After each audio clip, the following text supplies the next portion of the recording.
네, 오늘 우리 함께 나눌 주제는 이제 다섯 번째 강의고요. 지난주에 이어서 오늘도 이제 세속주의 세계관에 대해서, 세속적 인본주의 세계관에 대해서 이야기를 나눌 텐데, 지난주에는 이 세속적 인본주의 세계관의 뿌리에 대해서 말씀을 드렸다면, 오늘은 이 역사, 계몽주의와 영적 각성 운동의 상관관계에 대해서 조금 더 긴밀히 살펴보기를 원합니다. 이 세속적 인본주의 세계관의 가장 근본적인 뿌리는 고전적 인본주의라고 말을 할 수 있는데, 그러나 지금 오늘날 우리가 경험하는 형태의 세속적 인본주의 세계관은 사실 이 18세기, 17세기, 18세기 일어난 이 계몽주의의 뿌리를 두고 있습니다. 그래서 오늘은 특별히 세속적 인본주의 세계관의 뿌리라고 말할 수 있는 18세기 계몽주의를 좀 살펴보고요. 또 이 계몽주의에 대한 반동으로 나타난 18세기 영적 각성 운동에 대해서 오늘 함께 좀 이야기를 나누는 그런 시간을 갖고자 합니다.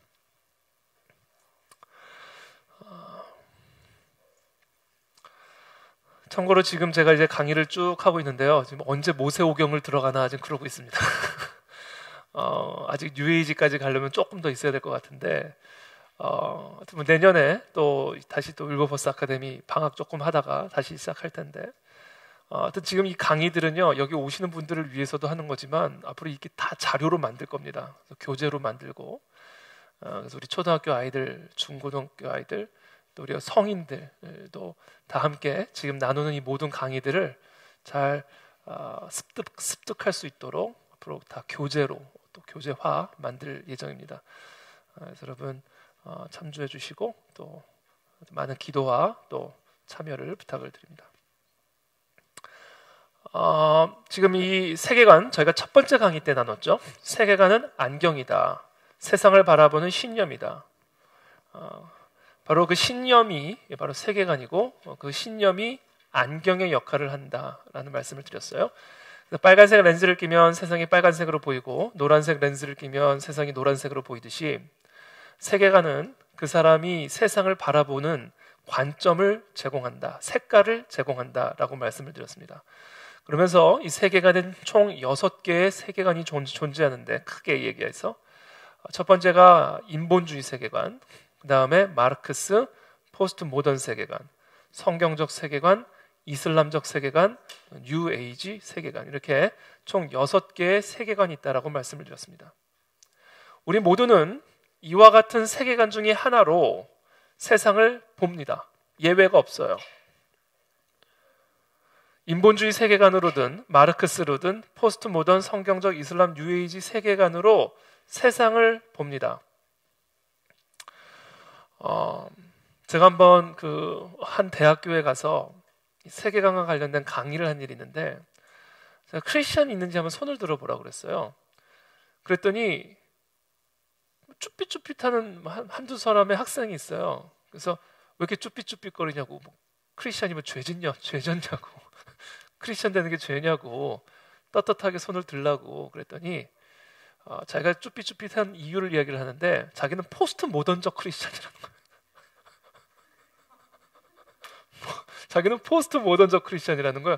그래서 포스트 모던적 크리스천은 뭐냐고 제가 물어봤어요. 그랬더니 절대적인 진리는 없다.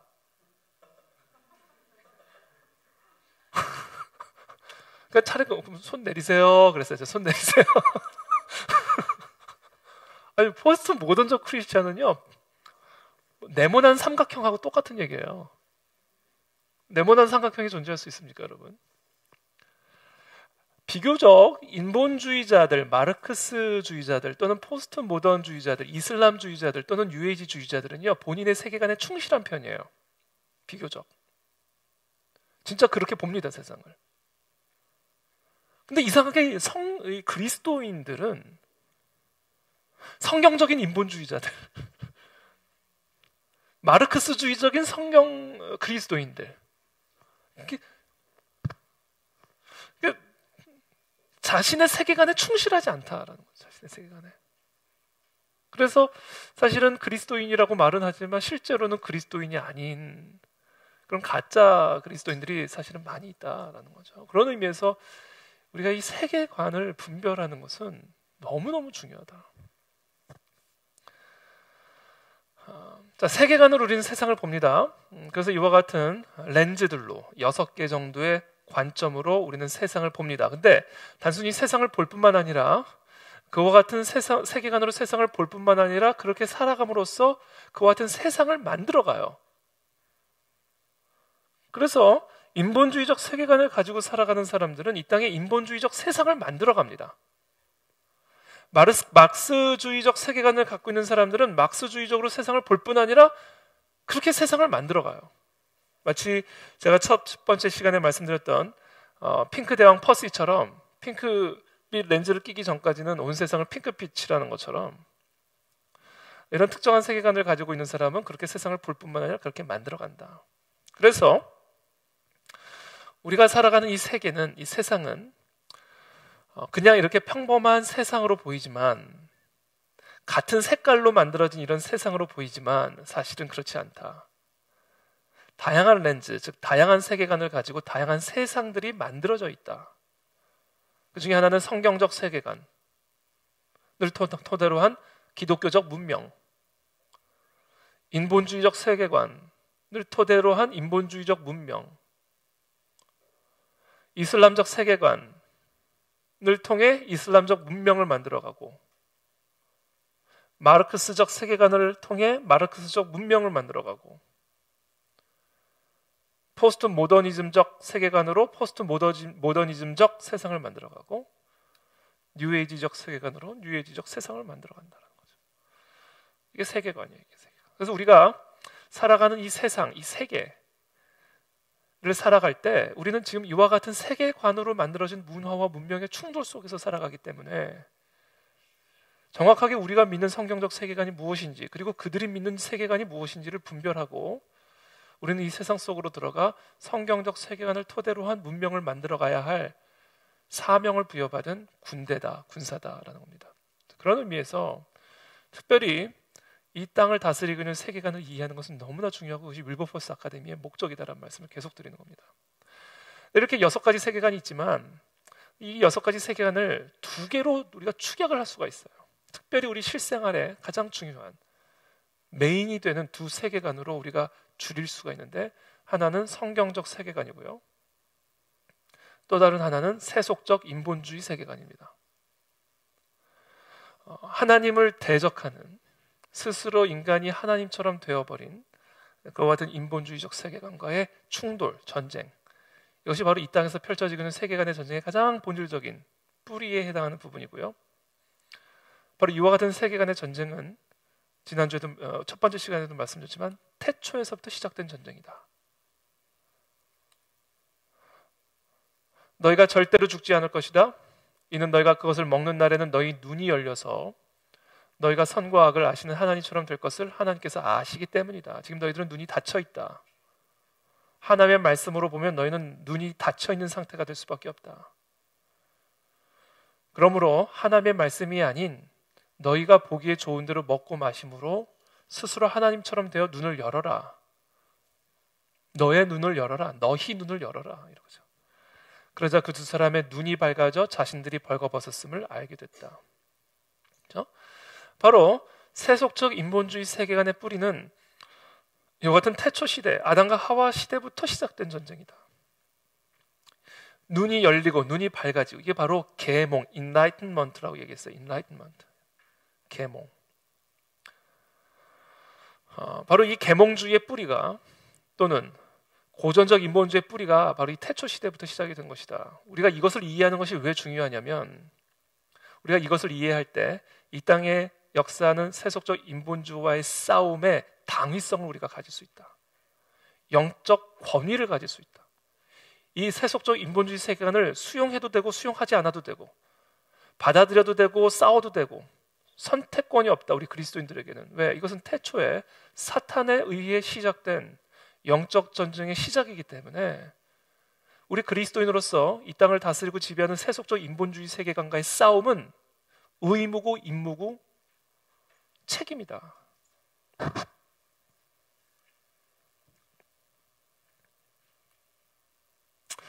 이 태초 시대부터 시작된 이 세속적 인본주의 세계관이 시간을 흘러 고전 시대로 갑니다. 기원전 6세기부터 5세기경까지를 이제 세속적 세계관으로 봤을 때 고전 시대로 분류합니다. 그렇죠? 고전 시대는 그 전까지는 이제 신화적 세계관에 의존하던 이 고대 그리스 사람들이 탈레스, 아낙시멘드로스, 아낙시메네스와 같은 오늘날 고전적 인본주의의 시초라고 말할 수 있는 세 그리스 철학자가 등장하면서 신화적으로 세상을 바라보던 그 노력, 관점들을 나름 합리주의적으로 해석하려고 하는 노력들을 시작했다라고 말씀드렸죠. 여기서 합리주의는 이성주의라고 말씀드렸어요. 이성을 이용해서. 그래서 예를 들면 탈레스 같은 경우는 육지가 흔들리거나 지진이 흔들리는 이유는 포세이돈, 바다의 신이 진노해서 그러는 것이 아니라 물 위에 육지가 떴는데 물이 흔들리면서 육지도 흔들리는 거다라는 나름, 그것이 사실 여부와 상관없이 합리적인 이성적인 어떤 그런 관찰, 이성적인 어떤 그런 논증을 시도하게 되는 거죠. 그래서 이처럼 탈레스, 아낙시멘드로스, 아낙시메네스와 같은 고대 그리스 이 세 명의 철학자의 등장으로 말미암아 소위 말하는 이제 합리주의적 사상들이 이제 시작이 되는데, 그러다가 이제 플라톤과 아리스토텔레스에 의해서 그와 같은 합리주의적 철학들이 체계화됩니다. 체계화. 그러면서 이제 근본적인 어떤 고전적 인본주의 시대가 열리게 되는 것이죠. 제가 지난주에도 말씀드렸지만 플라톤은 이성을 통해서 보편적 질서를 찾아낼 수 있고, 그리고 그 보편적 질서를 이 세상에 적용함으로써 이 땅에 번영과 샬롬을 누릴 수 있다고 믿었다. 자, 이성을 통해서 그 보편적 질서를 찾을 수 있는데 플라톤은 그 보편적 질서가 천상의 세계, 저 초자연적 세계에 있다고 믿었다. 그 초자연적 세계에 있는 보편적 질서를 인간의 이성을 가지고 발견해낼 수 있다고 믿었다. 이게 플라톤입니다.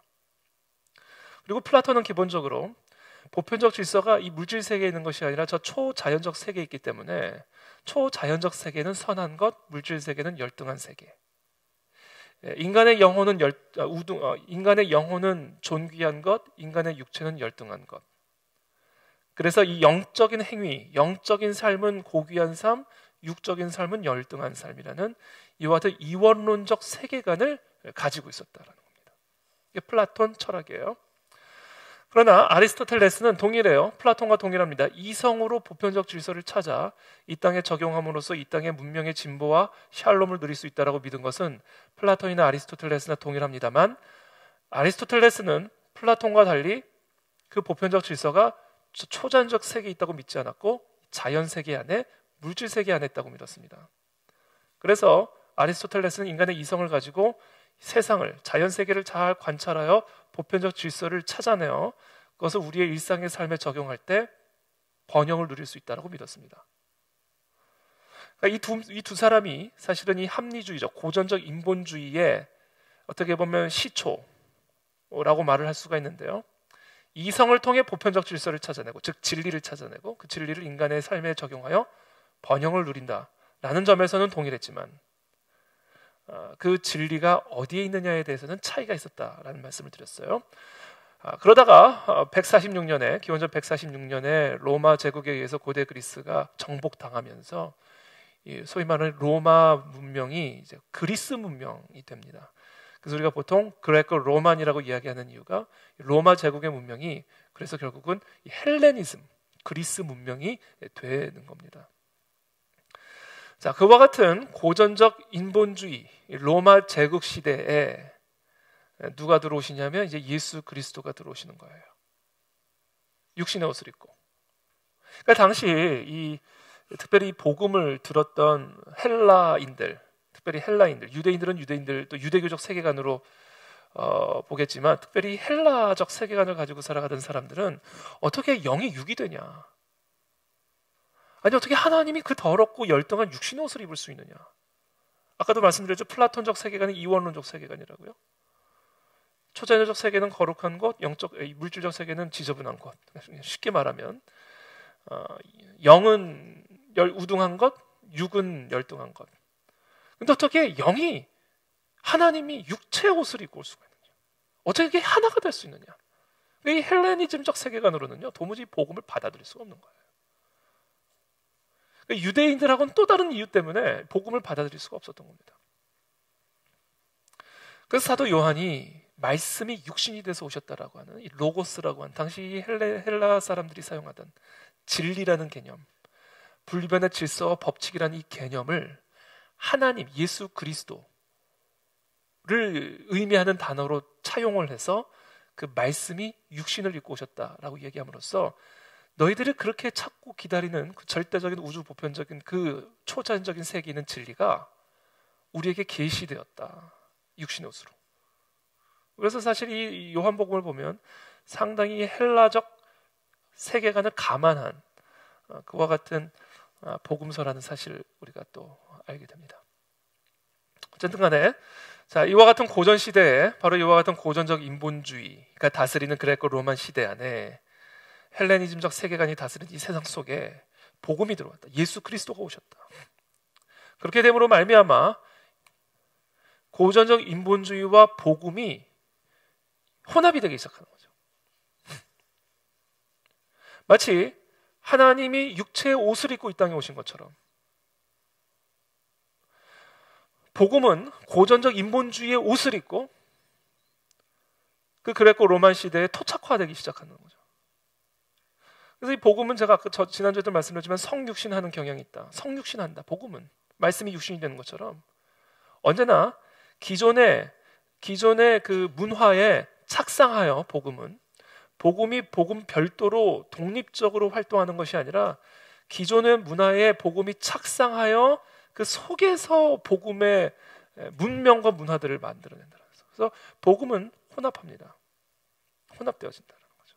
근데 이 혼합이 아름다운 열매를 맺기도 하지만 그 문명에 깊이 뿌리 내려서 그 문화와 문명이 어떤 문화와 문명이든 복음이 착상하여 그곳에서 복음의 문명과 복음의 열매들을 맺기도 하지만 또 다른 한편으로는 타협을 하기도 한다. 그래서 복음이 변질되는 일도 일어난다.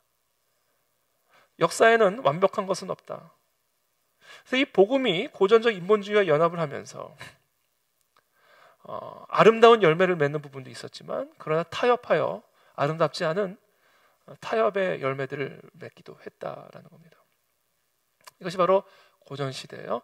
그래서 중세 시대에 이르러서는 아주 본격적인 이 복음과 또 이 고전적 인본주의 간의 이 혼합들이 이루어지기 시작하는데 중세 초기에 그 혼합을 이루는 사람이 이제 어거스틴입니다. 어거스틴은 지난주에도 말씀드린 것처럼 신플라톤주의자였어요. 플라톤주의자. 이원론적 사상을 가지고 있었던 사람입니다. 자, 이 신플라톤주의자였던 이 어거스틴이 복음을 영접하면서 이 어거스틴 안에서 신플라톤주의와 복음의 혼합이 이루어지기 시작하는 거예요. 그리고 한 사람 안에서 일어난 사상적 혼합이 문명을 이루는 거예요. 문명을. 하나님 그렇게 쓰신 거죠, 어거스틴은. 서구 문명의 뿌리를 만드는 거죠. 신플라톤주의와 이제 복음이 혼합이 됩니다. 그러다가 중세 후기에는 토마스 아퀴나스라고 하는 위대한 신학자를 통해서 아리스토텔레스와 혼합이 이루어지게 됩니다. 12세기경에 아리스토텔레스의 저작들이 대거 발견되면서 아리스토텔레스 광풍이 부는 거예요. 왜 우리도 요새 그러잖아요. 한 번은 어떤 사람, 어떤 사상가 철학이 확 한 번 광풍 불고 막 교보문고 가면 막 1위 막 계속 그런 것처럼 이 아리스토텔레스의 서적이 책들이 저서들이 발견되면서 12세기경에 온 대학가와 사상가들에게 이 아리스토텔레스 광풍이 불기 시작한 거예요. 아리스토텔레스는 제가 아까도 말씀드린 것처럼 물질 세계를 강조하고 이성을 가지고 물질 세계를 관찰할 때 보편적 질서를 발견할 수 있다고 믿었기 때문에 성 어거스틴, 신플라톤주의적 복음주의자는 영적인 활동, 물질적인 육체적인 활동은 좀 등한시하는 반면에 영적인 활동에 대해서 강조했지만 그리고 이성보다는 계시를 강조했지만 중세 후기에 아리스토텔레스를 토마스 아퀴나스가 혼합을 하면서 나는 균형을 찾는 거죠. 그래서 하나님이 주신 이성도 복음과 혼합되어짐으로 말미암아 이 복음의 아름다운 열매와 꽃들이 펼쳐지게 되는 겁니다. 그러나 그것을 악용한 사람들이 나타나게 되죠. 그래서 이 아리스토텔레스가 강조했던 이 이성 중심적 또는 합리주의적 또는 인본주의적 이 세계관이 더 강조가 되면서 이 균형을 깨버리고 매우 인본주의적 신학으로 흘러가 버립니다. 인본주의적 신학으로 흘러가 버려요. 성경의 권위보다 교회의 권위를 더 높이 하게 되고 예수 그리스도의 공로에 인간의 공로를 추구하기 시작하고 그러면서 인본주의적 신학으로 흘러가 버립니다. 그리고 특별히 신학을 연구하는 도구로 인간의 이성을 계시보다는 인간의 이성을 매우 강조하기 시작하면서 소위 말하는 이 스콜라 신학들이 만들어지고 스콜라 신학이 무조건 나쁜 건 아니에요. 그러나 그것에 악용하는 일들이 이제 일어나면서 매우 인본주의적 신학들이 이제 만들어지기 시작한다라는 거죠. 중세 시대에는 바로 이와 같은 신플라톤주의와 복음과 아리스토텔레스의 혼합이 이루어지는 시기였고요. 이 토마스 아퀴나스가 의도하지는 않았지만 이 토마스 아퀴나스는 바로 이 아리스토텔레스를 혼합함으로 말미암아 후대의 신학자들에 의해 이와 같은 스콜라적 신학이 악용당하여 매우 인본적인 신학의 문을 여는, 그래서 나중에 매우 세속주의적 인본주의 세계관의 문을 열어버리는 어떤 그런 시발점이 되었다라는 겁니다.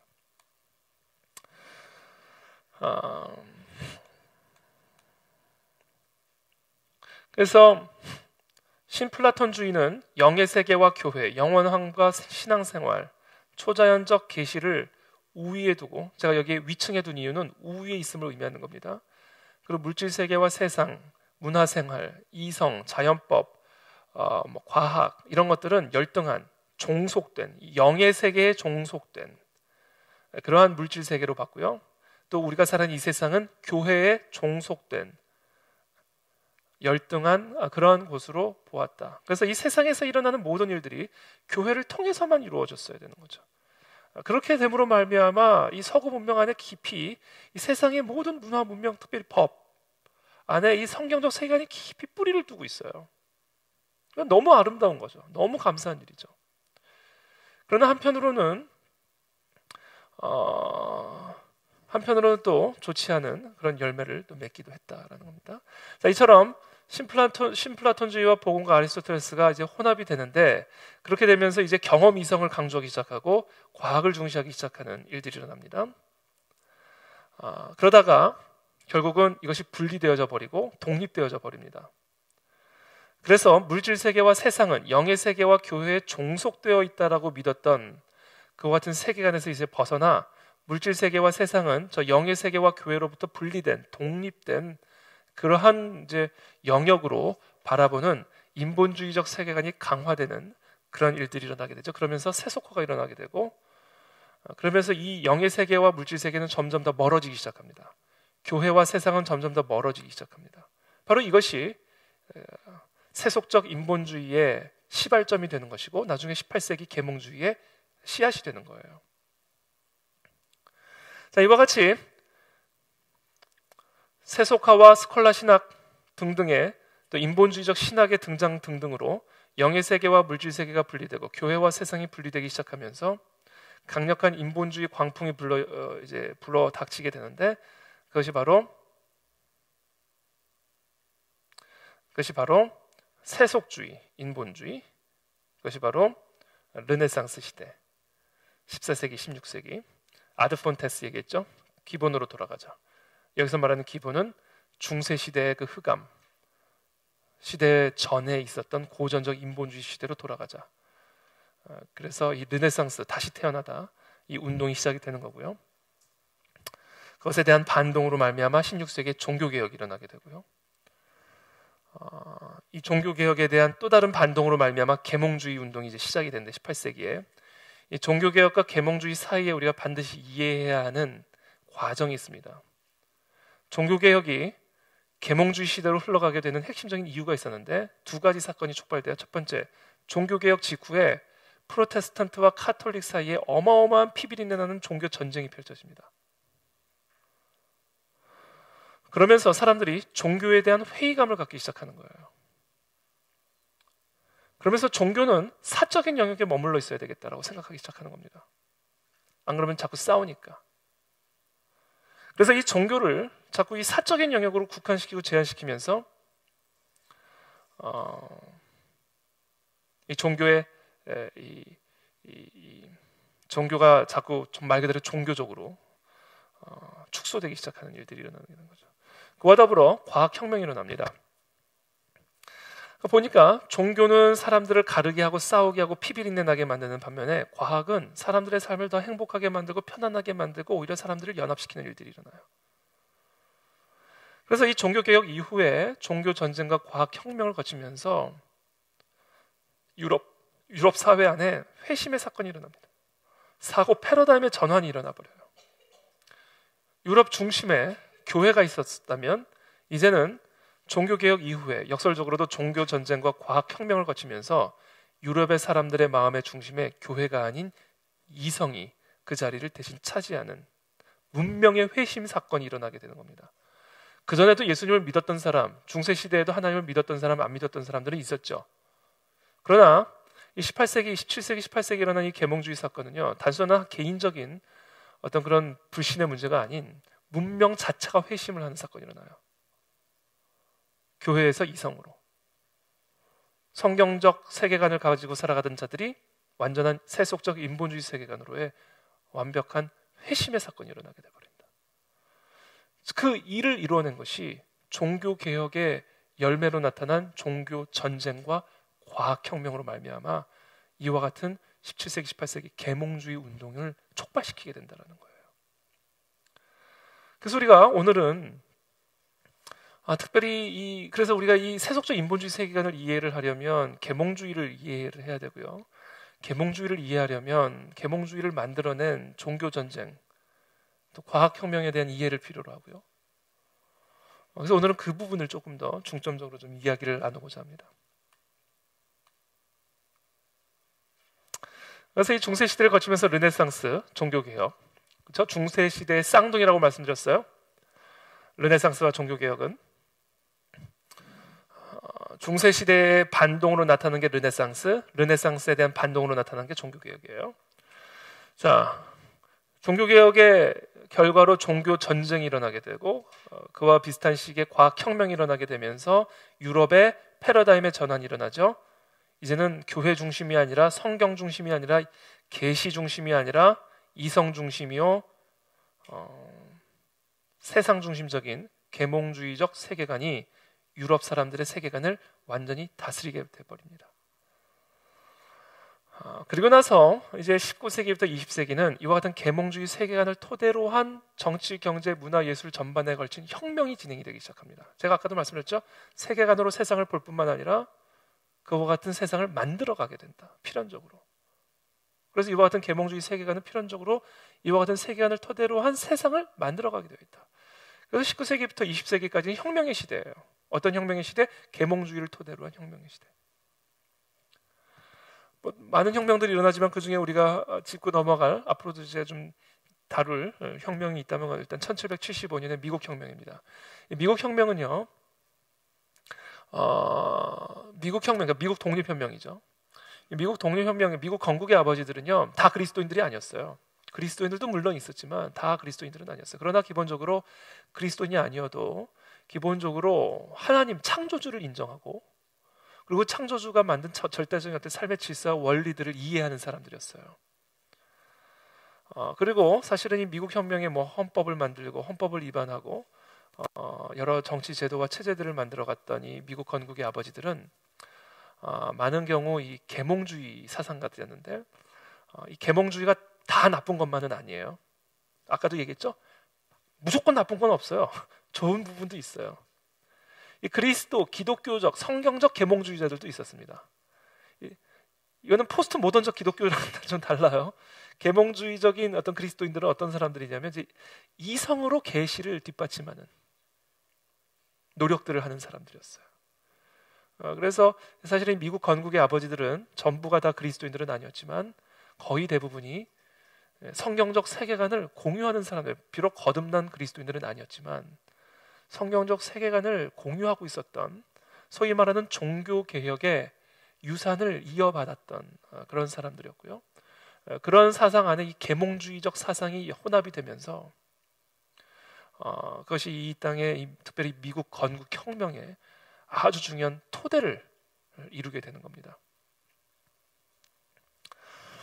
그리고 또 우리가 알아야 될 혁명이 있는데 이제 프랑스 혁명입니다. 1789년의 프랑스 혁명은 미국 독립혁명과는 좀 달리 아주 계몽주의적인 혁명이에요.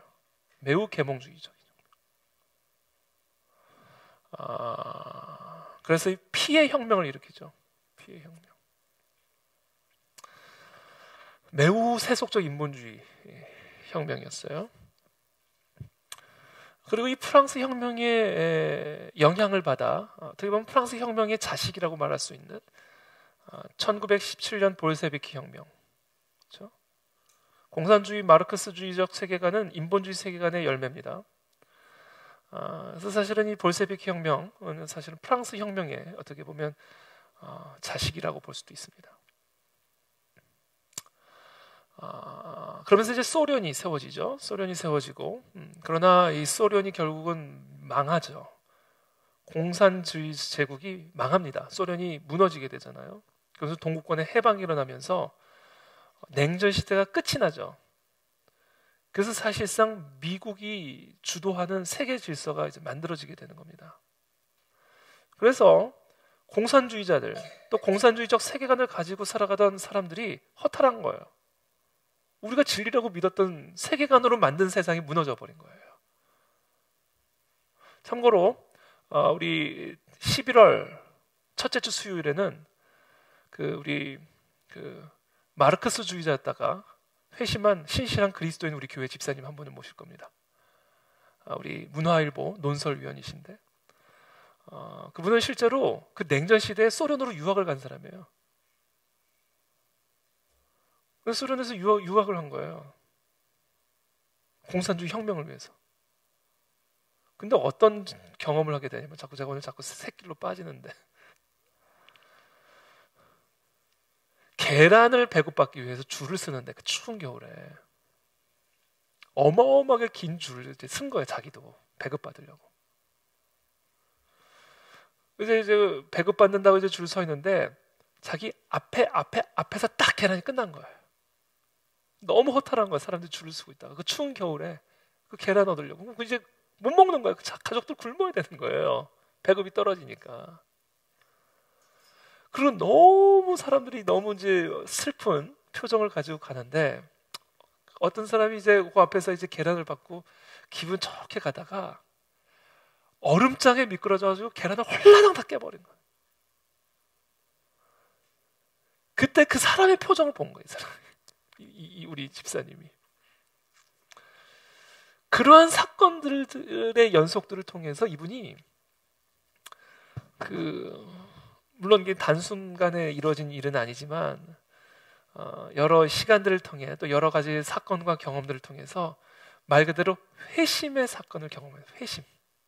마르크스주의자에서 복음주의자로. 이제 그분 모셔다가 이제 마르크스주의 세계관이 뭔지를 좀 특별하게 듣는. 참고로 저는 막스주의자였던 적이 없기 때문에 저의 얘기보다 훨씬 더 생동감 있는 생생한 그런 이야기를 아마 들으실 거라고 저는 생각이 듭니다. 망했단 말이에요. 이제 소련이 이제 망했어요. 그래서 이제 마르크스주의 이 세계관을 따르던 사람들이 그럼 포기를 하냐? 그렇잖아요. 회심을 하지 않는 한 절대 포기하지 않아요. 그래서 만든 게 뭐다? 뉴 막시즘을 만들었다. 네오 막시즘. 그 네오 막시즘을 만들므로써 자본가와 노동자 계급의 계급 갈등이 모든 문제의 근원이라고 바라보던 막스주의에서 이제는 남자와 여자 간의 계급 갈등, 백인과 흑인 간의 계급 갈등, 동성애자와 이성애자 간의 계급 갈등, 이 모든 것들을 계급 갈등 구조로 만들면서 이 모든 걸로부터 해방되어지고 해체시키는 것이 진정한 혁명이고 자유다라고 이야기하는 소위 네오막시즘 운동을 하게 됩니다. 그 네오막시즘 운동이 바로 포스트 모더니즘입니다. 포스트 모더니즘. 그 포스트 모더니즘의 학자들 미셸 푸코라든지 자크 데리다 같은 사람들은 아주 철저한 프랑스 공산주의자들 출신들입니다. 그래서 이 포스트 모더니즘을 통해서 어떤 혁명들이 현재 지금 진행 중이냐면 이제 해체 혁명이 진행돼요. 해체 혁명. 가족도 해체, 교회도 해체, 나라도 해체, 다 해체. 이것이 지금 현재 진행 중인 혁명이다라는 겁니다.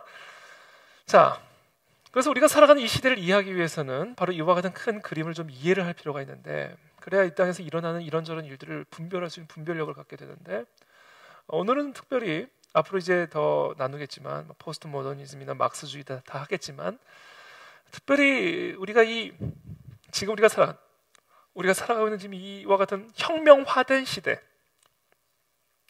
혁명화된 세상을 지금 우리가 살아가고 있는데, 이와 같은 혁명을 일으켰던 세계관이 무엇인지를 알 필요가 있는 게 바로 계몽주의적 세계관이었다라는 거예요. 지금 우리는 계몽주의, 17세기, 18세기의 계몽주의 세계관으로 거듭난 세상의 문명 속에서 지금 살아가고 있는 거예요. 그러므로 그와 같은 세상에서 살아가는 우리들이 이 땅에서 정말 진정한 그리스도인으로서 살아가기 위해서는 이 계몽주의가 무엇인지를 이해해야 되고요. 이 계몽주의를 이해하기 위해서는 계몽주의의 출현을 가능케 만들었던 종교 개혁을 알아야 된다. 종교 개혁. 그래서 오늘은 이 두 부분에 시간이 허락되는 만큼 이 두 부분을 조금 더 역사적으로 우리가 한번 고찰해 봄으로써 지금 현재 우리가 어떻게 해야 될지를 한번 살펴보는 그런 시간들을 좀 가져보고자 합니다.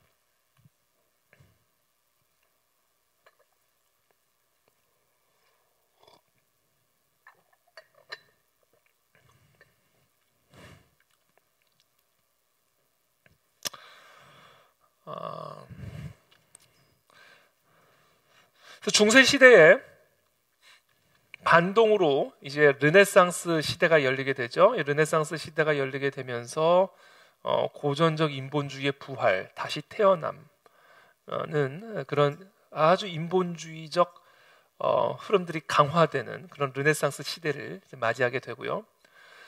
자, 그와 같은 인본주의적 흐름에 대한 반동으로, 그와 동시에 타락한 중세 교회에 대한 반동으로 시작되고 촉발된 사건이 종교 개혁이다라는 겁니다. 16세기에 우리가 잘 아는 종교 개혁은 누구에 의해서 촉발됐죠? 마틴 루터에서 시작이 됐죠. 1517년 10월 31일, 좀 있으면 10월 31일이 되는데 1517년 10월 31일에 마틴 루터가 비텐베르크 성당에 95개조 반박문을 붙이면서 중세 교회에 대한 도전장을 내밉니다. 이건 생명을 건 일이에요. 이건 보통 일이 아닙니다. 생명을 건 일이에요. 그렇게 됨으로써 소위 말하는 종교 개혁이 시작이 되는데, 사실 이와 같은 마틴 루터가 등장하기 전에 이미 이 종교 개혁을 준비했던 수많은 영적 선구자들이 있었어요. 종교 개혁의 선구자들이 있었습니다. 그 대표적인 인물이 바로 14세기의 존 위클리프라고 하는 사람이에요. 존 위클리프는 종교 개혁의 새벽별이라고 부릅니다. 새벽별. 마틴 루터의 종교 개혁의 시대를 예비하고 준비한 새벽별과 같은 인물이 존 위클리프예요. 존 위클리프가 가장 강조한 것 중에 하나는 성경의 권위입니다. 그 무엇보다도 성경의 권위를 최고의 권위로 두어야 한다. 그래서 마켓 랭귀지로 성경을 번역해야 된다. 일반인들도 성경을 읽을 수 있도록. 이 존 위클리프가 바로 그와 같은 종교 개혁의 도래를 준비한 선구자였고요. 또 한 사람이 있는데 14세기 또는 15세기 초에 이 사람은 이제 오늘날 체코의 당시 이제 보헤미아라고 불렀는데 이 체코의 신학자였어요. 존 후스라고 하는 분인데, 이 존 후스도 존 위클리프와 동일하게 성경의 권위를 최고에 두는 성경 중심주의, 성경적 세계관의 회복 운동을 한 사람들이에요. 이 사람들이. 그러니까 여러분, 언제나 진정한 개혁은 성경의 회복, 성경의 권위의 회복, 조금 더 구체적으로 표현하면 성경적 세계관의 회복으로 말미암아 시작이 되는 겁니다. 그래서 존 후스는 결국 화형당합니다. 불에 태워 죽임을 당해요. 화형당합니다. 1415년에.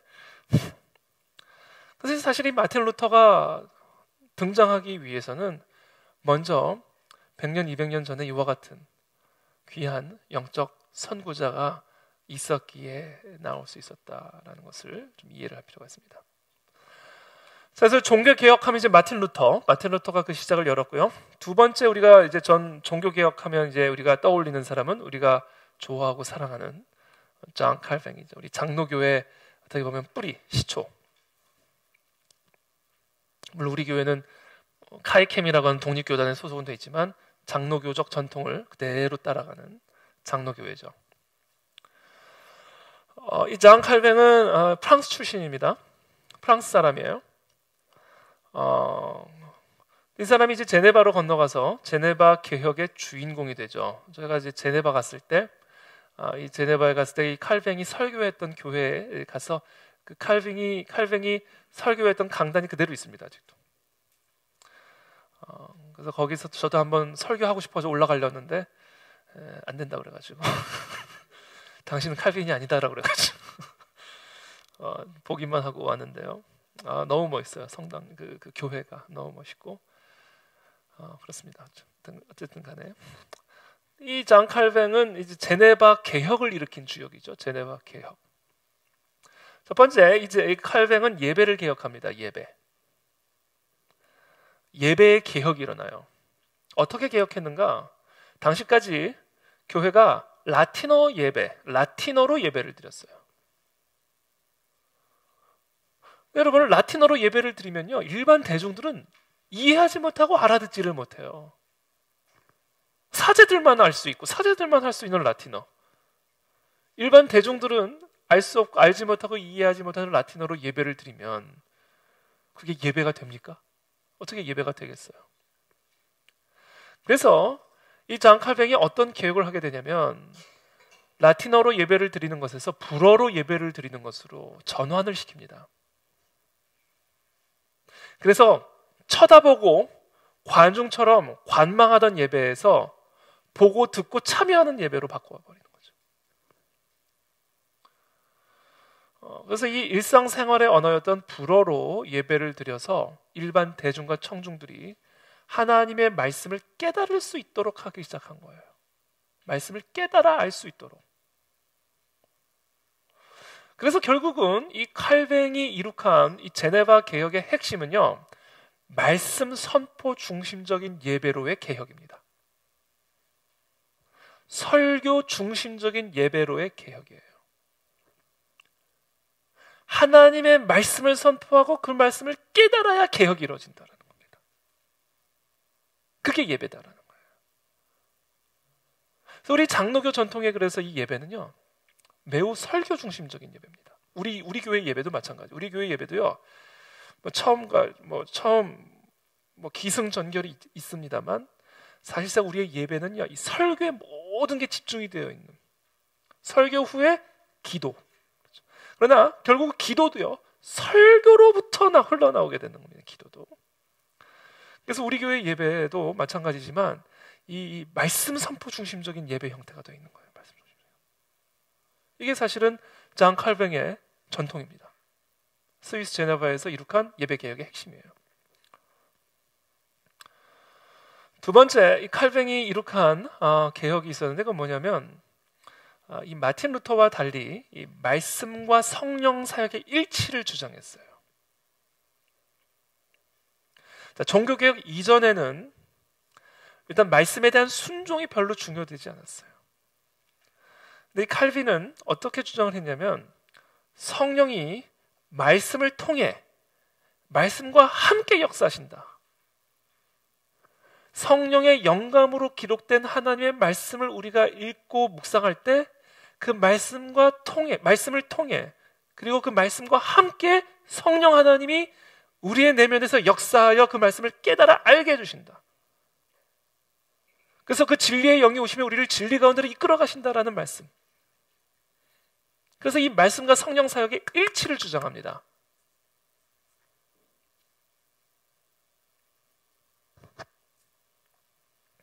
그래서 우리는 그래서 1차적으로 잔 칼뱅은 말씀 중심적, 말씀 선포 중심적 예배로 개혁함과 동시에 그와 같은 말씀 중심적 예배로 개혁한 그 핵심적인 이유가 성령 하나님은 말씀을 통해 그리고 말씀과 함께 우리의 내면에서 역사하심으로 우리의 영혼의 각성을 일으키시기 때문에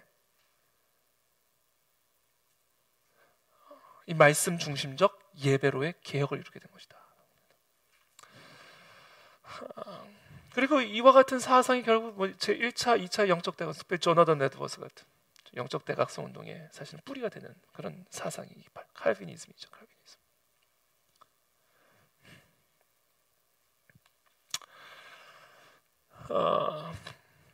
특별히 이 칼뱅의 아주 중요한 업적 가운데 하나가 이 칼뱅의 이 부흥, 제네바 개혁을 가능하게 했던 단체가 있었는데 그 단체 이름이 뭐냐면 제네바 아카데미. 제네바 아카데미라는 거예요. 저는 대한민국의 영적 각성과 부흥의 산실이 밀버포스 아카데미가 될 줄로 믿습니다. 아멘. 저는 그런 비전을 갖고 이거 시작한 거예요. 그냥 이거 한 거 아니에요.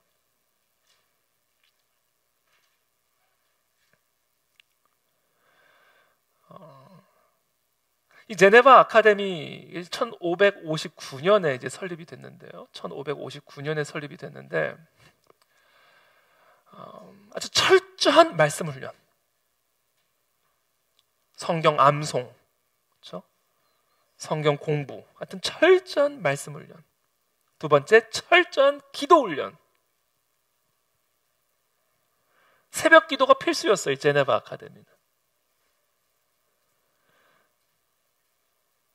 그리고 그와 같은 기도와 말씀 훈련을 통해 하나님의 말씀이 그들의 삶 속에 성육신해지도록 하는 경건 훈련. 그러니까 기도 훈련과 말씀 훈련과 경건 훈련. 이 세 가지가 이 제네바 아카데미의 아주 핵심적인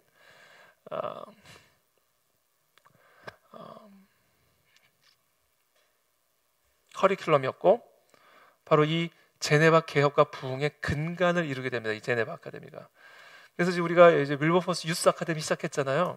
죄송합니다. 윌버포스 주니어 아카데미 우리 지난주 토요일부터 시작이 됐는데 한 17명, 18명 정도 되는 우리 여기도 지금 우리 지금 윌버포스 아카데미 우리 동문들 일기 역사적인 인물들입니다. 여기서 잔 칼뱅이 나올지어다. 할렐루야.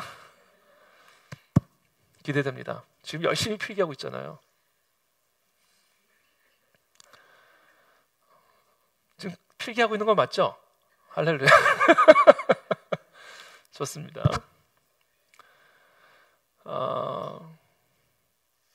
지금 우리가 그거 하는 거거든요. 철저한 성경 훈련. 그래서 지금 우리 아이들이요 다 지금 암송하고 있어요. 말씀 암송. 그래서 그걸 다 녹음을 해가지고 카톡에 다 올리게 하고 있습니다. 어떤 애는요 랩으로 말씀을 외워요. 랩으로. 이름은 얘기하지 마. 얼마나 좋은지 몰라 애들이. 성경 암송, 또 기도 훈련, 세계관 훈련. 그것이 결국은 경건 훈련으로 이어지는 거죠. 그래서 지금 이미 우리가 이 제네바 아카데미에 버금가는 윌버포스 주니어 아카데미를 이미 시작했다라는 거.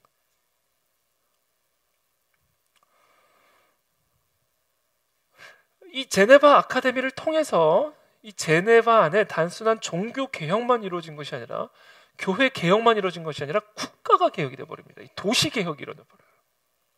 제네바라고 하는 도시가 개혁이 되어버려요. 여기서 우리가 한 가지 무엇을 확인할 수 있는가? 영적 각성은 필연적으로 사회 개혁으로 이어진다. 사회 개혁은 영적 각성의 열매다. 그러므로 진짜 우리나라가 바뀌기를 원한다면 우리는 무엇을 위해 전념해야 되는가? 이 땅에 영적 각성이 일어나기를 전념해야 된다. 그럼 어떻게 하면 영적 각성이 일어나게 되는가? 칼뱅이 이룬 개혁은 이거예요. 말씀을 회복해야 된다. 왜? 성령 하나님은 말씀과 함께 말씀을 통해서 우리 가운데 내면에서 역사함으로 내면의 혁명이 가정의 혁명으로 이어지는 것이고 도시의 혁명으로 이어지는 것이기 때문에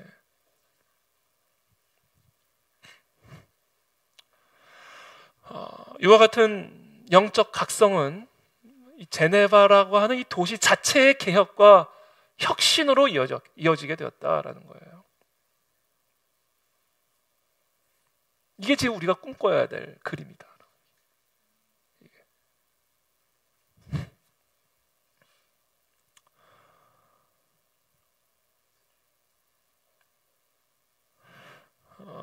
그 다음에 이제 우리가 또 알아야 될 종교개혁가는 이제 스코틀랜드의 종교개혁가 존 넉스죠. 존 넉스. 이 잔 칼뱅은 장로교적 신학을 수립한 분이라고 한다면 이 존 넉스는 일종의 장로교의 정치적 질서를 확립한 분입니다. 독일이 마틴 루터를 낳았고 프랑스가 잔 칼뱅을 낳았다면 스코틀랜드는 존 넉스를 낳았다. 이 잔 넉스도 칼빈과 루터의 그 유산을 그대로 흐름을 그대로 이어받아서 성경의 권위, 성경의 절대적 권위라고 하는 이 성경 중심적 교리를 스코틀랜드 교회 안에서도 확립을 시키고요. 특별히 믿음으로 의롭게 된다라고 하는 이신칭의의 가르침을 강조합니다. 이 존 넉스입니다. 그래서 이와 같은 세 분의 종교 개혁가들을 통하여 이 땅에 장로교 교회가 수립이 되게 되는 거죠. 우리 그 안의 진리교회는 특별한 교단에 소속은 돼 있지 않지만 전반적으로는 잔 칼뱅 이 전통을 수용하는 장로교다라는 거죠. 장로교. 그럼에도 불구하고 잔 칼뱅의 권위를 성경의 권위보다 더 우위에 두는 우는 범하지 않을 거다.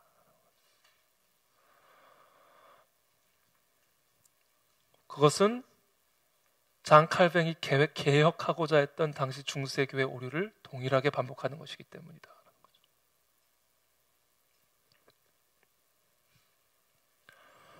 자, 종교혁명. 그래서 여러분 이 종교개혁인데 종교개혁은 우리가 이제 종교개혁을 넘어서 혁명은요. 이것은 더 근본적인 변화예요. 더 근본적인 변화. 이 종교개혁은 말 그대로 개혁이죠. 개혁. 혁명은요. 뿌리가 갈라져 버리는 뿌리. 토양이 바뀌어져 버리는 거죠. 자, 이 종교개혁으로 말미암아 놀라운 혁명적인 일들이 많이 일어나게 되는데 이 종교개혁으로 말미암아 이 종교개혁 이후에 나타나는 어마어마한 갈등들이 이제 시작이 됩니다. 종교개혁까지는 너무 아름다워요. 그렇죠? 이 카톨릭이 다스리는 중세교회에 대한 반동으로 종교개혁이 일어났으니 얼마나 아름다운 일입니까? 그리고 우리는 그 종교개혁의 전통을 그대로 이어받은 종교개혁의 후손들이고 너무나 아름다운 일이에요. 그러나 중요한 사실은 이 종교개혁이 여전히 카톨릭이 다스리는 중세 시대 속에서 이루어졌다는 게 이게 비극이에요. 개혁은 기존의 세력과 필연적으로 충돌을 일으키게 되어 있습니다. 개혁은 그렇잖아요. 그래서 이 종교개혁, 16세기에 일어난 종교개혁은 필연적으로 카톨릭과 프로테스탄트들의 개혁주의자들의 필연적인 전쟁으로 이어지게 돼요. 피비린내 나는. 그것이 이제 16세기부터 17세기까지 쭉 이어지는 전쟁입니다. 이게.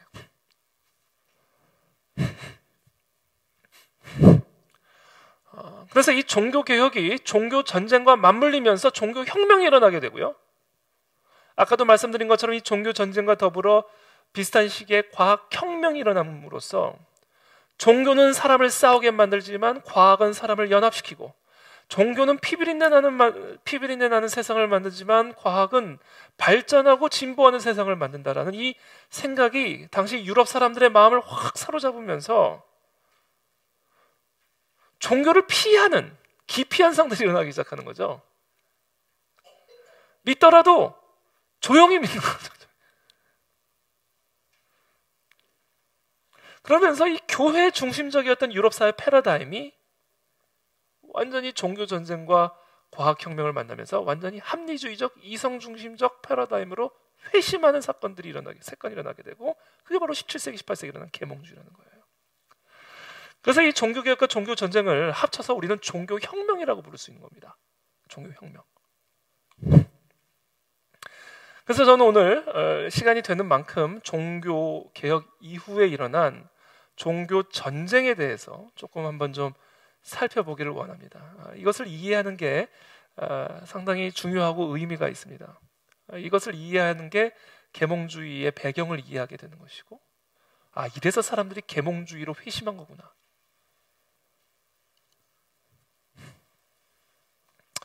일단 먼저 신성 로마 제국 안에서 일어났던 종교 전쟁을 한번 살펴봅시다. 신성 로마 제국은 중세 초기에 형성이 되어서 1806년에 해체될 때까지 중앙 유럽에서 가장 컸던 다민족 국가였고요. 영토 복합체였어요. 가장 중심이 되는 나라가 이제 독일이었습니다. 그래서 이 독일을 중심으로 해서 왼쪽 편으로 돌아가면 이제 네덜란드, 그 다음에 여기가 어딘가?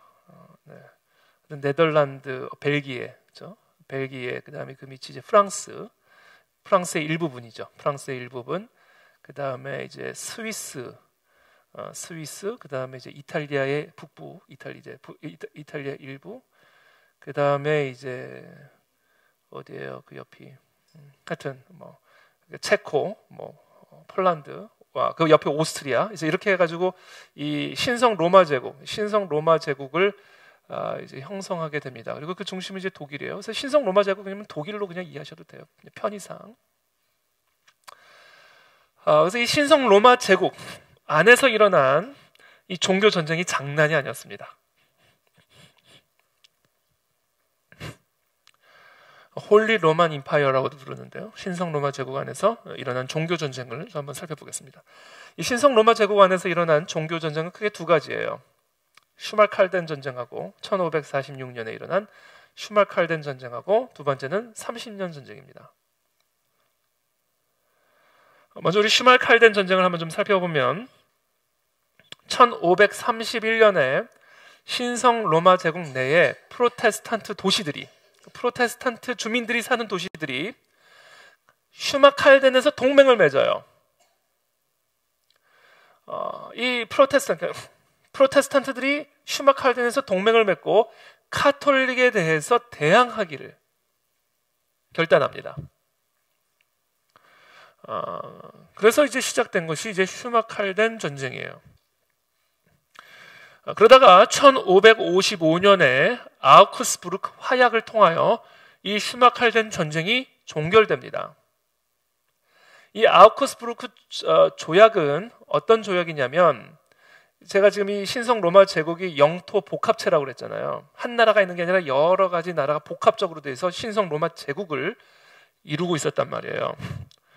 그래서 그 각 영방들이 있어요. 영방. 그렇죠? 각 영토들을 책임지고 있는 군주 또는 제후의 종교를 그 지역의 종교로 삼기로 조약을 맺습니다. 그래서 이 아우크스부르크 화약을 통해서 카톨릭뿐이 아니라 이제는 칼뱅파와 같은 프로테스탄트 도시들이, 프로테스탄트 영방들이 만들어지게 되는 거예요. 그 영방의 군주의 종교가 그 영방의 종교가 돼버리는 겁니다. 그러니까 카톨릭만 인정하다가 이제는 그 군주의 종교가 프로테스탄트라고 한다면 그 프로테스탄트를 인정하게 되기 시작하는 거예요. 그래서 종교적 다양성을 처음으로 인정하는 그런 화해 조약을 맺게 되는 거죠. 그게 아우크스부르크 화약입니다. 그래서 이 조약을 통하여 종교적 다양성, 카톨릭과 프로테스탄트 영방이 한 제국 안에 공존하는 그런 일이 시작이 되었어요. 예를 들어서 독일 북부에 있는 브란덴부르크라는 이 도시의 군주는 루터파예요. 반면에 이 신성 로마 제국의 남쪽에 있는 이 오스트리아의 국왕은 카톨릭이에요. 그러니까 브란덴부르크 그쪽은 군주가 루터파니까 거기 공식 종교는 루터 인정한다라는 거 인정한다. 그렇게 해서 종교적 다양성이 인정이 되기 시작해요. 그러나 여전히 문제는 남아 있어요. 자신의 교파가 없는 지역에 사는 자들에게는 여전히 예배의 자유가 불어대는 겁니다. 예컨대 브란덴부르크 그 루터파 군주가 사는 그 브란덴부르크는 루터파가 공식 종교이기 때문에 그 안에서 사는 카톨릭 사람들은 예배할 수 있는 자유가 허용되지 않는 거예요. 반면에 남쪽의 오스트리아에서 사는 프로테스탄트들은 국왕이 카톨릭이기 때문에 개신교적 예배를 드릴 수 있는 자유가 보장되지 않는 겁니다. 그러니까 이것은 항구적인 평화라기보다는 일시적 휴전에 가까운, 언제든지 다시 터질 수 있는 그런 전쟁에, 그런 화약에 불과했다라는 거예요. 아니나 다를까 결국에 1618년에 30년 전쟁으로 다시 종교적 갈등이 재폭발하게 됩니다. 30년 전쟁인 이유는 말 그대로 1648년까지 진행이 되기 때문에 30년 전쟁이고요. 이 30년 전쟁은 베스트팔렌 조약으로 종결이 됩니다. 근데 사실상 어떤 승자도 없고 패자도 없는 종결이었어요. 그러나 사실상 프로테스탄트 국가들이 우세한 상황에서 이 30년 전쟁이 끝이 나기 때문에 상당히 프로테스탄트들의 영향력이 확대되는 그런 결말을 맺게 된 거죠. 예를 들면 스웨덴이나 브란덴부르크와 같은 이 개신교 국가가 영토를 넓힙니다. 자신의 영토를 더 넓혀요. 프랑스와 같은 나라는 비록 카톨릭 국가이긴 했지만 정치적 목적을 가지고 개신교 국가들과 연합을 하면서 자신의 영토를 확대시킵니다. 오스트리아나 스페인은 카톨릭 국가였기 때문에 많이 영토를 빼앗기고요. 그때 힘을 많이 잃어서 오스트리아는 스위스를 그 당시 점령하고 있었는데 스위스의 독립이 이루어지게 되고, 네덜란드는 스페인으로부터 독립이 되어지는 그런 결과를 초래하게 됩니다. 자, 이 베스트팔렌 조약은 아까 이야기한 그 아우크스부르크 조약, 화약의 결론으로 나타난 다양한 종교적 선택지를 인정하는 그와 같은 조약의 재확인이었지만, 한 가지 더 진보한 부분은 카톨릭과 루터파뿐이 아니라 이제는 칼뱅파까지도 인정하는 종교적 선택지가 이 한 제국 안에서 더 넓혀지는 그러한 결론을 맺게 됩니다. 그리고 자신의 교파가 없는 지역에 사는 신자들에게도 예배의 자유를 허용하는 그런 발전을 이루게 됩니다. 이것이 아우크스부르크 화약하고의 차이점이에요. 자, 이게 이제 30년 전쟁의 아주 비참한 전쟁의 모습을 그림으로 그린 건데, 독일 지역은 인구의 3분의 1이 사망을 하고요. 종교에 따라 300여 개의 영방 국가로 분열하고요. 이후에도 카톨릭과 프로테스탄트 간의 지역적 갈등은 계속해서 진행이 되고요. 예를 들어서 19세기 말에 비스마르크는 이제 개신교였습니다. 독일 통일한 이후에도 독일 남부 사람들은 카톨릭이었기 때문에 계속해서 탄압하는 이런 갈등은 계속해서 진행이 됐었고요. 그 결과 이 홀리 로마 임파이어, 이 신성 로마 제국 안에서 유럽 사람들은 서서히 종교를 넘어서 이제 종교에 대한 의구심을 갖게 만들어요. 종교 때문에 우리 가족이 죽고, 종교 때문에 나라가 완전히 잿더미가 됐으니 종교에 대해서 학을 떼고도 남죠. 그러면서 종교는 개인적 차원에 머물러야 한다고 생각하기 시작합니다. 이것이 일반인의 심성에서 종교가 차지하는 비중이 줄어드는 출발점이 됩니다. 아주 종교적인 유럽인들이 서서히 그 심성 안에서 종교가 차지하는 비중이 서서히 줄어드는 그 출발점이 되는 거죠. 종교 전쟁의 열매들이었어요. 양상은 다르지만 프랑스도 마찬가지예요. 아까도 잠깐 말씀드렸지만 이 30년 전쟁을 통해서 카톨릭 국가였던 프랑스는 개신교도와 연합함으로써 자신의 영토를 오히려 확대함으로써 강대국이 됩니다. 근데 프랑스는 관용에 실패해요. 당시 프랑스는 사실상 종교개혁의 열풍이 강했던 나라예요. 장 칼뱅의 고향이잖아요. 그러니까 종교개혁의 열풍이 강했던 나라예요. 근데 왜 이 프랑스에서는 이 종교적 관용이 실패하게 되냐면, 한 사건이 일어납니다. 어떤 사건이 일어나냐면, 당시 프랑스는 기스 가문이라는 곳이 기스 가문이라는 가문이 있었고요. 부르봉 가문이라는 가문이 있었어요. 대가문입니다. 기스 가문은 카톨릭이고요. 부르봉 가문은 프로테스탄트였어요. 이 둘의 정치적 갈등은 종교적 갈등으로까지 비화되면서 이 두 가문의 갈등은 도무지 해소할 수 없는 그런 원수지간과 같은 갈등으로 치닫게 된 거죠. 그러다가 두 가문의 대립이 극적으로 타협을 이루게 되는데 1570년에 극적으로 타협하게 되는데 어떻게 타협하냐면요. 타협하는 가장 좋은 방법은 결혼하면 돼요. 내 식구가 하면 되면 돼. 그 방법밖에 없어요. 그래서 이제 정략 결혼을 성립하게 됩니다. 그래서 당시 프랑스 국왕 기스 가문의 샤를 9세의 동생 마르그리트, 카톨릭이죠. 그리고 부르봉 가문의 앙리가 이제 결혼을 하게 됩니다. 그래서 마르그리트를 이제 신부로 맞아 프로테스탄트 앙리가 이제 신랑으로 결혼을 하게 되는 거죠. 그런데 그냥 결혼을 했으면 프랑스의 역사가 바뀌었을지도 모르죠. 그런데 이 프로테스탄트 앙리라고 하는 이 사위를 받아들임으로써 프랑스 안에 개신교의 영향력이 갑자기 급격하게 강화될 것을 염려한 나머지 1572년 8월 24일에 결혼식을 위해서 참석했던 이 부르봉 가문의 사람들을 왕대비 카트리드 메드치라는 이 여자가 무서워요. 이 카트리드 메디치라고 하는 이 왕대비가 성 바르톨로메오 축일에 학살을 명령합니다.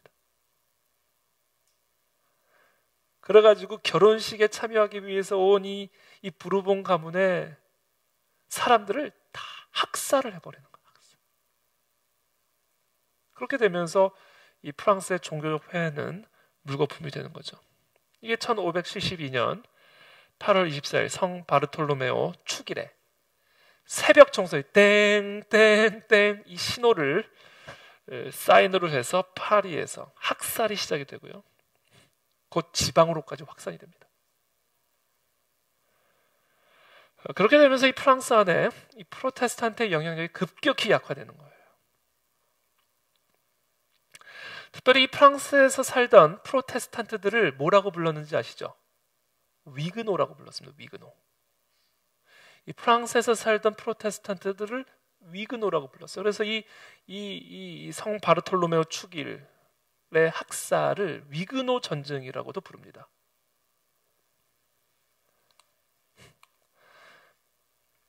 이 부르봉 가문의 앙리는요 카톨릭으로 개종을 해요. 결국은 와이프를 따라.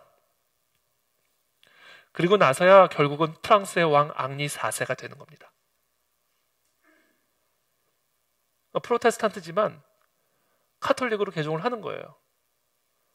그리고 나서야 이제 앙리 4세로 프랑스의 왕으로 즉위를 하게 되죠. 자, 여기서부터 이제 부르봉 왕가의 시작이 이루어지게 되는 겁니다. 근데 이 앙리 4세는 죄송합니다.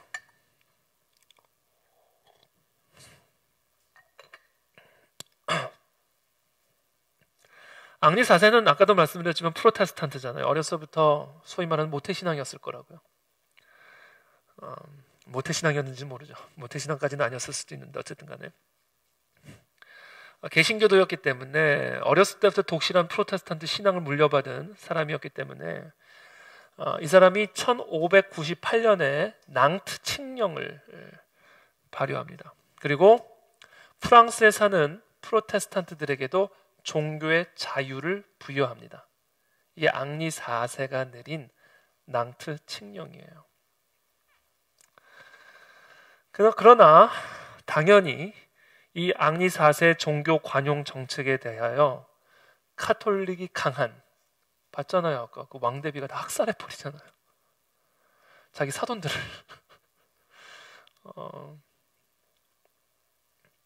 사돈가를 그렇죠? 사돈가를 다 학살해 버리잖아요. 그러니까 이 앙리 4세의 낭트 칙령으로 발효된 종교 관용 정책에 대해서 반발은 계속해서 지속이 되고요. 심지어 17번이나 이제 살해 위협을 당하게 됩니다. 사실 이 앙리 4세는 아주 좋은 선왕이었어요. 오랜 전쟁으로 피폐해진 이 프랑스의 경제 수준을 이제 끌어올리기 위해서 여러 가지 노력을 했던 사람인데, 그 중에 한 명령이 뭐냐면 일요일에는 온 국민이 닭을 먹게 하라. 그래서 오늘 저녁을 제가 닭을 먹었는데 온 국민이 일요일엔 닭을 먹게 하라라는 명령을 내릴 정도로 이 국민의 생활에 신경을 많이 쓴 사람이에요. 그래서 여러분, 프랑스인들의 식탁에 지금도 자주 오르는 코코뱅이라는 닭 요리가 바로 이 때부터 시작이 된 요리고요. 저는 예전에 왜 프랑스 그 월드컵 축구 대표 선수들 유니폼에 이렇게 닭이 그려져 있나 그랬어요. 저는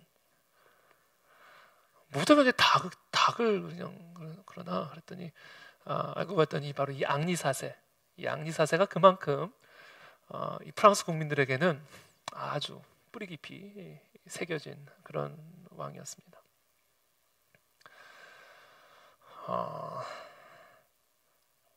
결국 1610년에 프랑스와 라바이약이라고 하는 카톨릭 광신자에 의해서 암살을 당하게 됩니다. 그리고 그의 종교 관용 정책은 이 앙리 4세의 손자 루이 14세, 태양왕이라고도 불리는 이 루이 14세에 의해서 결국은 폐지가 되죠.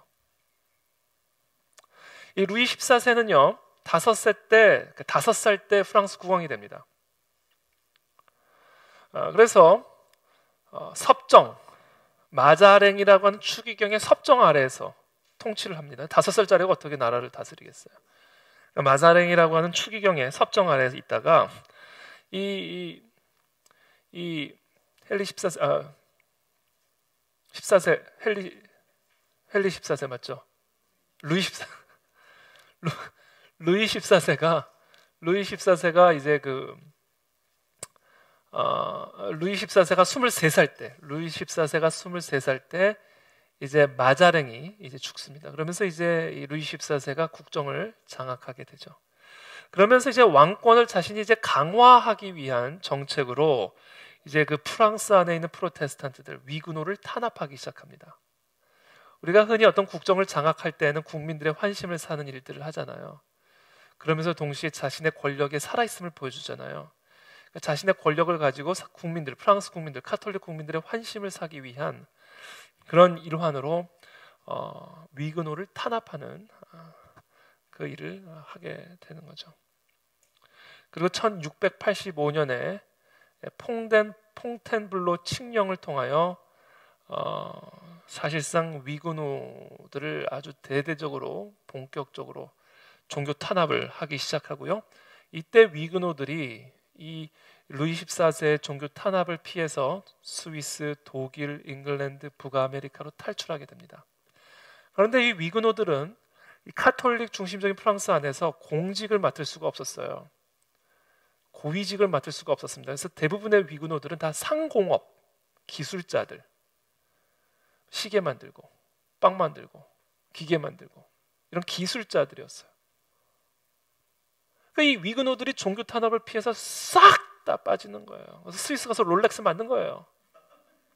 프랑스에 있었어야 되는데 향수밖에 없잖아요. 프랑스. 스위스, 독일, 여러분 독일 기계 장난 아니잖아요. 이게 다 위그노들이에요. 위그노들. 잉글랜드, 북아메리카로 다 탈출하면서 스위스나 독일이나 잉글랜드나 북아메리카는 이제 완전히 수지 맞은 거죠. 숙련된 기술공들이 와가지고 나라의 산업을 일으키니 뭔 수지 맞은 거죠. 그러나 반면에 이제 프랑스는 어마어마한 경제적 손실을 이제 경험하게 되는 겁니다. 그럼에도 불구하고 가혹한 위그노에 대한 탄압은 지속이 됩니다. 그러다가 1787년 베르사유 칙령을 통하여 루이 16세가 위그노들에게 시민적 권리를 회복합니다. 그리고 1985년에 미테랑 대통령은 위그노에 대하여 공식적인 사과를 하게 됩니다. 자, 이런 위근호에 대한 어떤 이런 탄압들, 개신교도들에 대한 탄압들, 루이 14세의 아주 가혹한 위근호에 대한 탄압, 그러다가 루이 16세에 이르러 1787년에는 베르사유 칙령을 통하여 위근호들의 시민적 권리를 회복했고요. 그러고 나서 1985년에 300주년이 되는 날, 퐁텐블로 칙령 300주년이 되는 날 미테랑 대통령이 위근호에 대한 공식적인 사과를 이제 하게 되죠. 자, 어쨌든지 간에 바로 이 프랑스 안에서 일어난 이와 같은 종교 전쟁을 통하여 프랑스 지식인들은 이 매우 교조적으로 그리고 매우 권위적으로 매우 배타적으로 변화되어져가는 이 카톨릭에 대한 반감을 갖게 되고요. 특별히 배타성을 필연적으로 가질 수밖에 없는 이 종교 자체에 대한 회의감이 확산되기 시작하는 겁니다. 신성 로마 제국이나 프랑스나 동일한 결론을 맺게 되는 거예요. 종교 안 되겠다. 프랑스의 경우는 이제 카톨릭이 주류였기 때문에 이제 카톨릭에 대한 반감이 일어나게 되죠.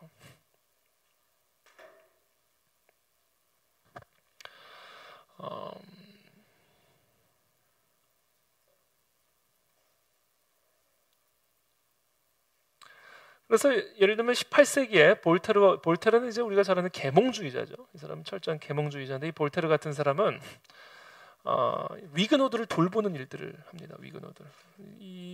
그들의 이제 위그노들의 종교적 활동을 후원을 합니다. 그 이유는 프로테스탄트를 믿어서가 아니라 종교적 자유에 대한 신념, 이 카톨릭의 배타성에 대한 반발로 이런 볼테르와 같은 계몽주의자들이 프랑스의 위그노들을 지원하는 그런 일들을 하게 되죠.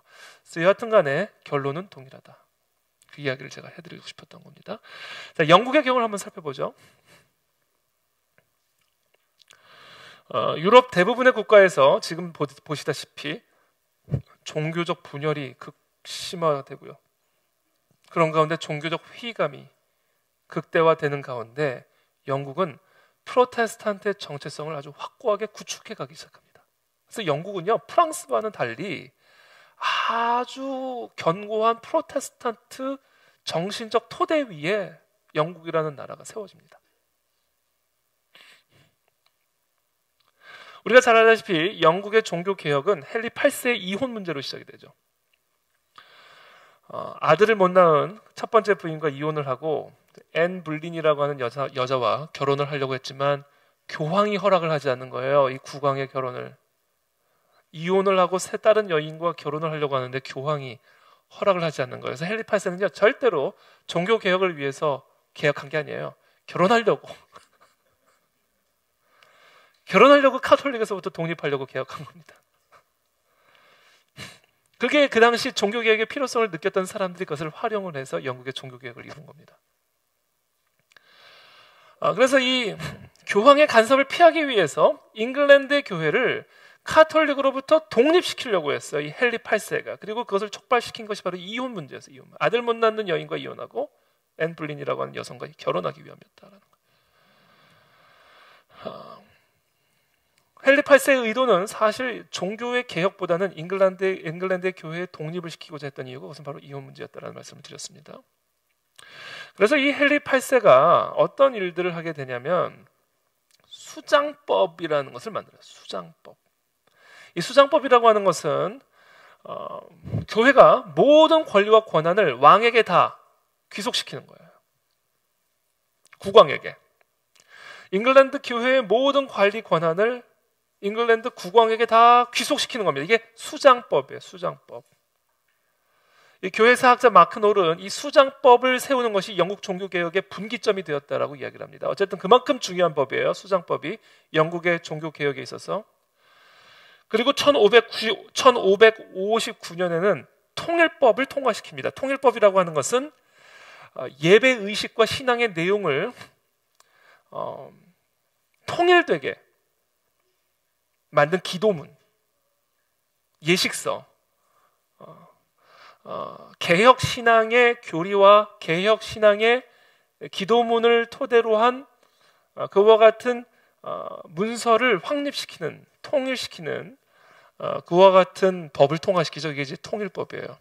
자, 이처럼 수장법과 통일법을 통과시킴으로써 영국 잉글랜드의 교회는 카톨릭으로부터 독립된 구별된 잉글랜드 국가교회를 설립하게 되는 겁니다.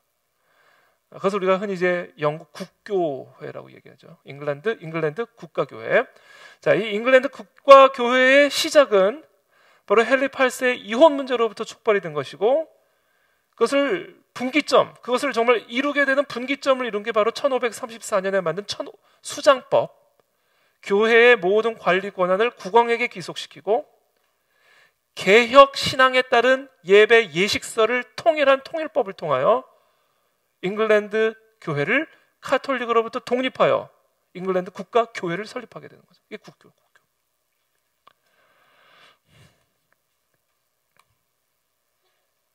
자, 독립된 잉글랜드 교회의 성립은 왕권과 의회의 충돌로 이어지게 됩니다. 아주 왕권과 의회 간의 큰 갈등으로 이제 일어나게 돼요. 엘리자베스 1세 여왕이 후사가 없이 죽은 후에 가장 가까웠던 친척인 스코틀랜드의 제임스 6세를 잉글랜드 왕위로 세워서 제임스 1세로 이제 등극을 하게 됩니다. 근데 이 제임스 1세는 분위기 파악이 안 되는 거예요. 왜? 스코틀랜드에서 왔기 때문에. 지금 이 독립된 잉글랜드 교회와 이 독립된 잉글랜드 교회로 말미암아 국왕과 의회 간의 충돌이 일어나는데, 왜? 모든 교회의 권리 권한을 국왕에게 귀속시켰잖아요. 그러니까 막강한 파워를 갖고 있는 거예요. 그러니까 국왕과 의회, 왕권과 의회 간의 충돌들이 이루어지고서 아주 그냥 심각한 갈등 가운데 있는데, 그때 마침 엘리자베스 1세가 후사 없이 죽으니 스코틀랜드에 사는 가장 가까운 친척 제임스 6세를 잉글랜드 왕위를 계승하게 하고 제임스 1세로 등극을 시켰단 말이에요. 근데 영국은 우리가 잘 알다시피 오랜 시간 동안 의회주의 전통이 있었기 때문에 엘리자베스 1세처럼 아주 강력한 왕권을 가지고 있는 국왕이라 할지라도 의회의 고유 영역을 함부로 건드리지를 않았었어요. 그러나 이 스코틀랜드 출신의 이 제임스 1세는 그런 잉글랜드 상황에 어두운 거예요. 분위기 파악을 못한 거예요. 그래서 무시무시한 이 지금 화약과 같이 왕권과 의회가 싸우고 있는 이 화약과 같은 잉글랜드에 들어와가지고 자꾸 왕권과 의회가 갈등하니까 이 사람이 뭐를 주창하냐면 왕권 신수설을 주창을 해버리는 거예요. 이거는 불에 기름을 쏟아붓는 일을 한 거나 마찬가지입니다. 자유로운 군주제의 진정한 법이란 책의 제목에 자유로운 군주제의 진짜 법, 왕권 신수설을 이제 그 책에서 이제 주창하게 되죠. 그러면서 이제 거기서 이제 이렇게 주장하는 거예요.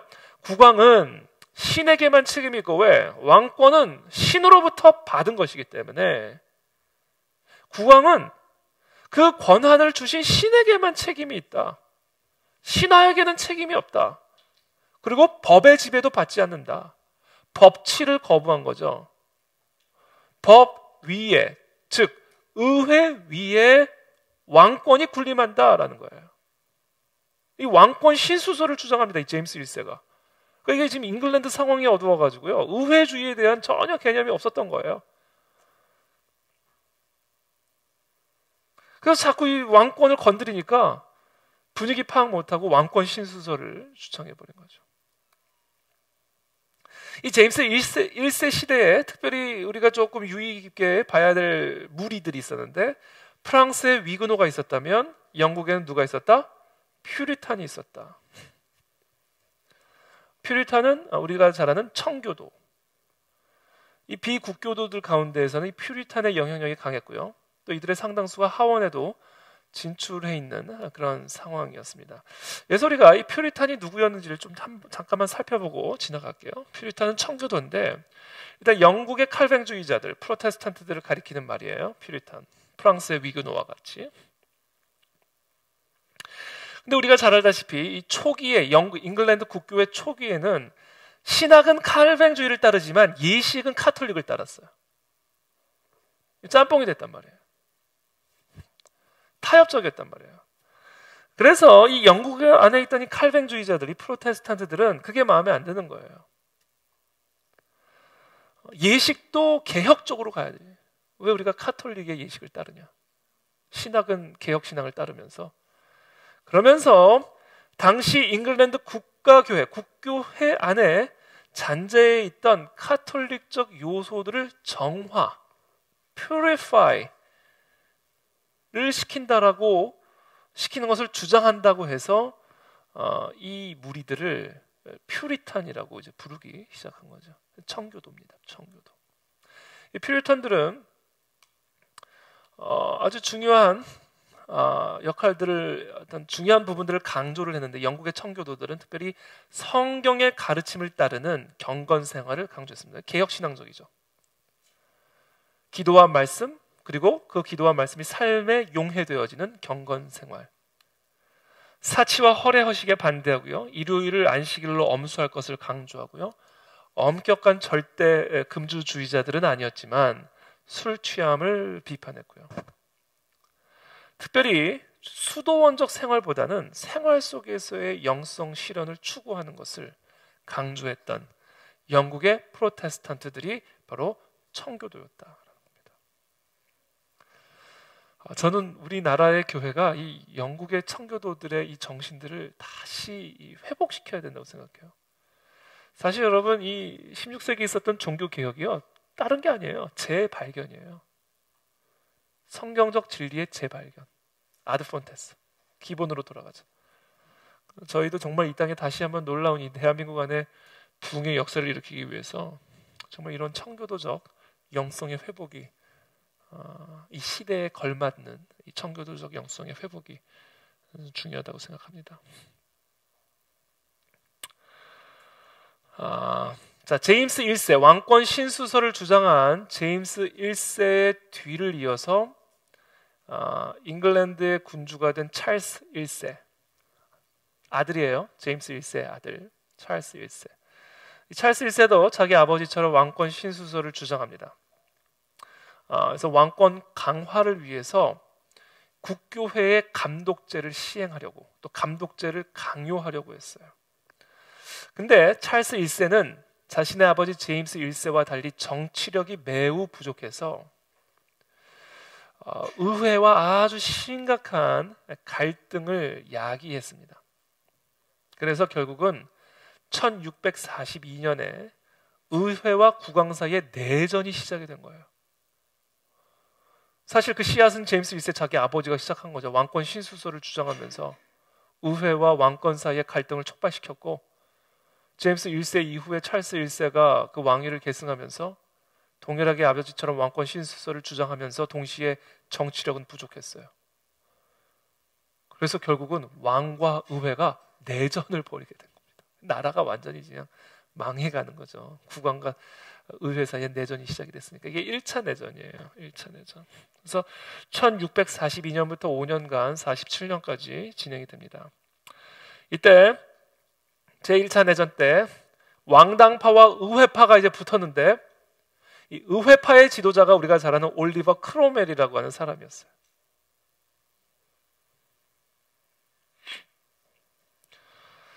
이 올리버 크로멜이 1646년 6월에 옥스퍼드를 점령하면서 의회파가 완전히 전세를 잡게 돼버립니다. 1647년에 왕당파가 패배를 해요, 결국은. 그리고 찰스 1세는 화이트 섬이라고 하는 곳에 유배를 당해버립니다. 그리고 이거는 그냥 지나갈게요. 그리고 이제 처음으로 공화정이 시작이 되는데, 영국 역사상 처음으로 공화정이 선포되어지는데, 찰스 1세, 그러니까 국왕이 이제 유배를 당했으니까 화이트 섬으로.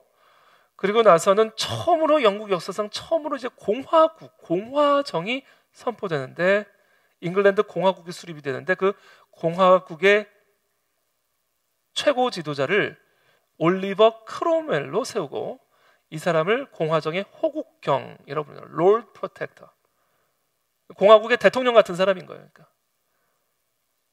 그리고 이 올리버 크로멜이 호국경을 하는 이 공화정의 형태가 1685년 크로멜이 죽을 때까지 지속이 됩니다. 이렇게 크로멜이 죽은 후에 찰스 1세의 아들 찰스 2세가 복귀해서 왕정을 다시 복구합니다. 공화정을 다시 폐지시키고 다시 왕정을 복구시켜요. 그러면서 종교적 변화들이 일어나기 시작하는데, 크로멜 통치 시절에는 국교회 제도가 폐지되었고요.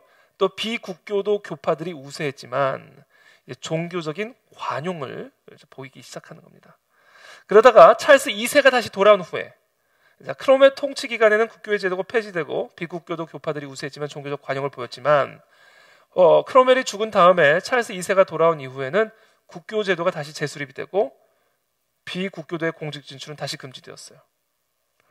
비국교도의 존재 자체가 불법화되지는 않았지만, 그래서 이 영국 안에서의 이 종교적 관용은 사실상 프로테스탄트 내에서의 관용, 국교냐 비국교냐, 이 프로테스탄트 내에서의 관용이었고요. 사실상 카톨릭의 복귀는 불가능해지는 그런 상태가 됐고요. 두 차례의 내전을 통과하면서 잉글랜드와 특별히 스코틀랜드의 이 프로테스탄트 정체성은 강력하게 강화되는 거죠. 그러다가 1685년 찰스 2세의 동생 제임스 2세가 즉위합니다.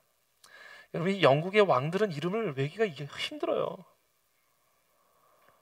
스코틀랜드에선 제임스 6세였다가 막 영국으로 와서는 제임스 1세가 돼버리고 막 이래버리니까 제임스도 외기 힘들면 제임스 1세, 2세 막 찰스 1세, 2세 막 힘들어. 그냥 쭉 그냥 편하게 들으세요.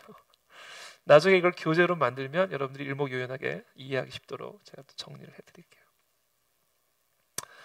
1685년 찰스 2세의 동생 제임스, 왜 동생인데 또 찰스 제임스가 달라.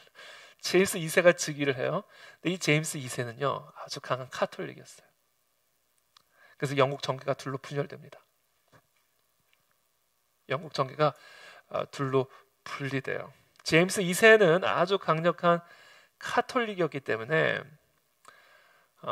왕위 계승에 있어서 혈통을 중시했던 자들은 제임스 2세의 계승을 주장했습니다. 왜? 찰스 2세의 동생이니까. 그러나 프로테스탄트의 계승을 중시한 사람들은 제임스 2세의 계승을 반대했습니다.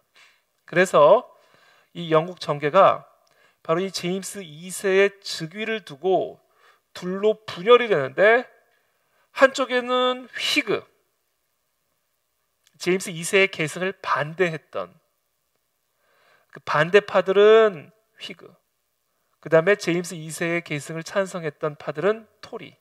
그래서 이 휘그당과 토리당이 둘로 분열이 되고 이것이 영국 정당사의 시발점이 되는 겁니다.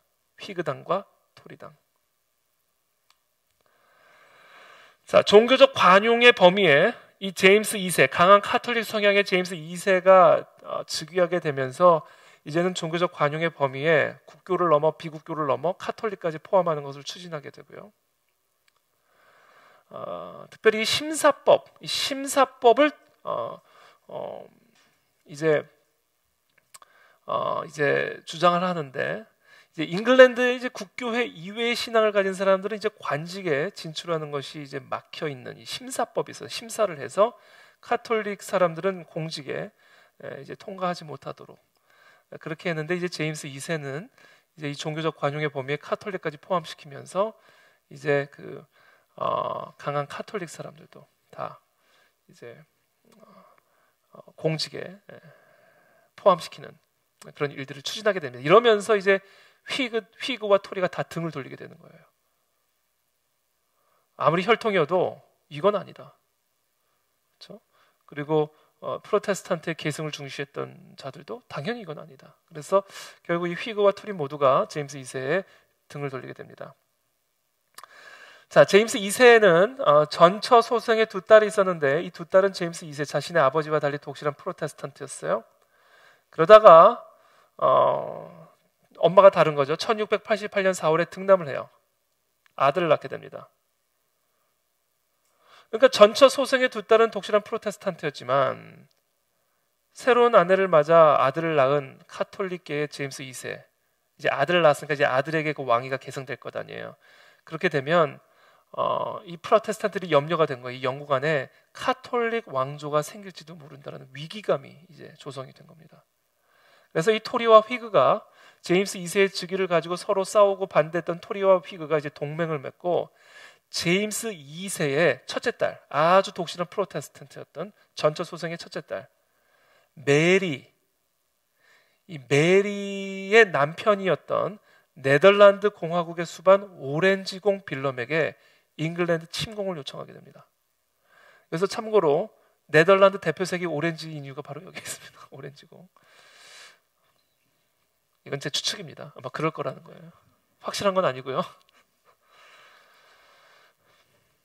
그래서 결국은 제임스 2세가 항복하고 망명하죠. 이게 명예혁명입니다.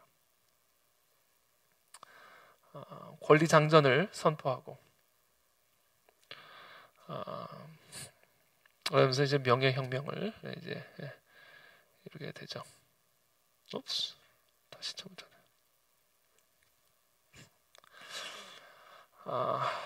사실 이 권리장전은요 여러 가지 의미가 있어요. 일단은 이 영국인의 기본권, 그리고 특별히 의회의 권리를 강조한 그런 권리장전이죠. 그래서 어떻게 보면 이제 의회 입헌군주제, 어떻게 보면 입헌군주제의 시작이라고도 볼 수 있는 이 의회의 권리를 아주 강조하는 그런 권리장전이 선포되는데, 이 권리장전 안에 이제 어떤 내용이 이제 포함이 돼 있었냐면 왕위 계승자에서 카톨릭 교도를 완전히 제외시켜 버립니다. 그렇게 함으로써 일단 이 영국 안에 카톨릭 왕조가 생겨날 가능성을 철저하게 차단을 시켜버린 거예요. 아까 얘기했듯이 제임스 2세가 등남하면서 화들짝 놀라가지고 휘그와 토리가 동맹을 맺어가지고 첫째 딸 신실한 크리스찬 남편 네덜란드 수반 오렌지공에게 침공하라고 그래가지고, 그래서 명예혁명을 만들고 권리장전을 하잖아요. 그래서 아예 이 권리장전 안에 왕위 계승자로서 카톨릭 교도는 철저하게 제외를 시켜버립니다.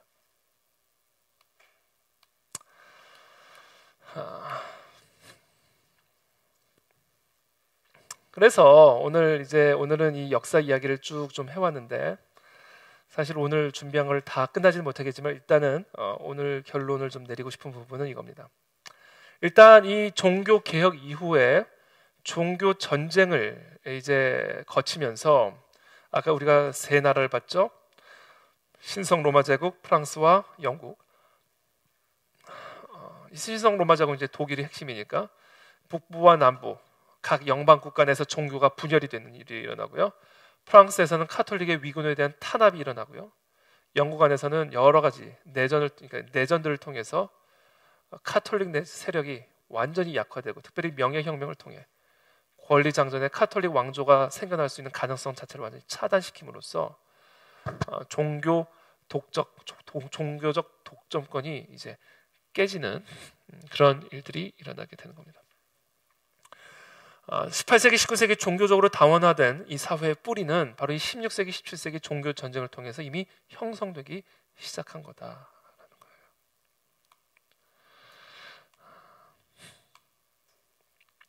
그래서 이제 정리를 하면요, 16세기, 17세기의 종교 전쟁, 그렇죠? 종교 개혁의 열매로 나타난 이 종교 전쟁은 사람들의 마음속에 종교에 대한 회의감을 불어넣게 되었고요. 그런 와중에 동양 문명과의 접촉이 일어나게 됩니다. 인도 문명, 중국 문명, 힌두 문명, 불교 문명. 그러면서 이 기독교적 문명을 절대적인 기준으로 바라보던 이 서구인들의 눈에, 유럽의 사람들의 눈에 비교 대상이 생기면서 자신의 이 기독교적 문명을 상대적인 관점으로 보게 되기 시작하는 거예요.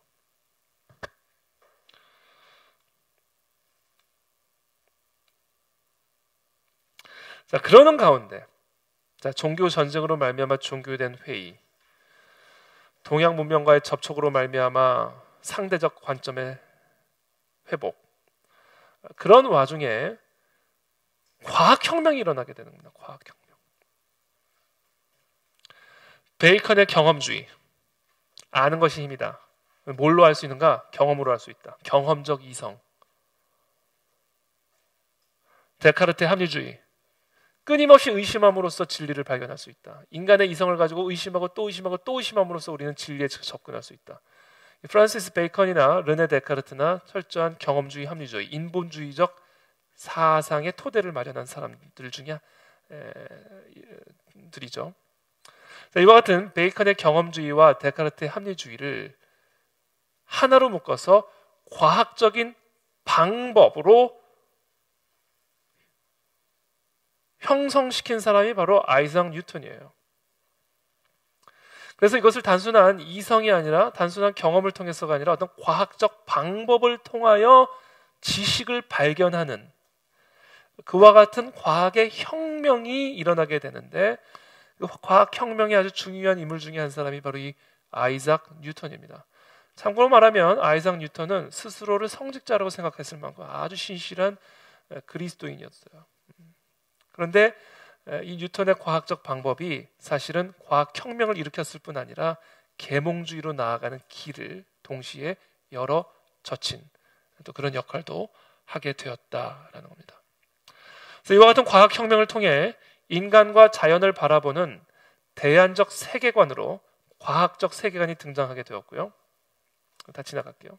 이런 사람들 다. 그때 기독교는 과학에 대해서 매우 방어적인 입장을 취했습니다. 계시가 아닌 이성을 중심으로 진리를 탐구함으로써 성경의 권위를 약화시킬 수 있기 때문에 당시 교회는 과학의 출현에 대해서 매우 부정적이었고 방어적인 입장을 취했어요. 계시에 자신의 이성을 굴복시키는 것이 아니라 이성의 계시를 조화시키는 바로 이와 같은 부분들에 대한 염려로 말미암아 기독교는 과학에 대해서 매우 방어적인 입장을 취하게 되죠. 그래서 우리가 잘 아는 코페르니쿠스나 갈릴레이 같은 경우는 종교 재판을 통해서 거의 사형에. 그러니까 이 코페르니쿠스나 갈릴레이 같은 경우는 사실은 당시 교회가 믿고 있었던 지구가 지구를 중심으로 태양이 돈다라고 하는 이와 같은 천동설에 완전히 대항하는 지동설을 주장함으로써 사실은 과학적으로 이야기를 하는 것인데, 당시 교회는 이것을 교회의 권위와 성경의 권위에 대한 도전으로 이해를 해서 이들을 억압하고 핍박하고 심지어 이제 종교 재판까지 받게 되는 그런 일들이 일어나게 되는 거죠. 이런 상황에서 어떤 현상들이 하나 일어나면 요거까지만 얘기하고 제가 이제 다음 주에 또 이어서 계속해서 이야기 나누겠습니다. 이런 종교 개혁의 열매로 종교 전쟁과 과학 혁명이 일어나면서 이제 종교에 대한 회의감이 일어나고 있는 이때에 당연히 종교인들은 더 강력한 자신의 교리를 고수하게 되겠죠.